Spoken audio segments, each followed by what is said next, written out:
Whole life insurance is a type of permanent life insurance. It will cover you for the rest of your life. Premiums are locked in, and it has an investment component that you can use to grow your wealth. A whole life insurance policy works just like any other insurance policy. You pay premiums to the insurance company, and when you pass away, the insurance company gives a tax-free payment to anyone you named as your beneficiary. But whole life insurance has an added feature. The insurance company invests part of your premiums, and they give you any returns they make as cash value or dividends. Cash value grows over time. So many Canadians use whole life insurance to support their retirement, pay for final expenses, cover estate taxes, and more.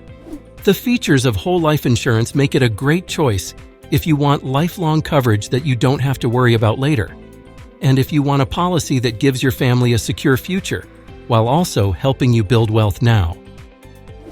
Premiums for whole life insurance can be more expensive because it lasts your entire life and has investments built in. But it's worth the cost if you can spare a little extra. Talk to one of our licensed advisors to find out if whole life insurance is right for you, or visit PolicyAdvisor.com to learn more. Subscribe to PolicyAdvisor to learn more about your insurance options. Hit the subscribe button so you don't miss the next video.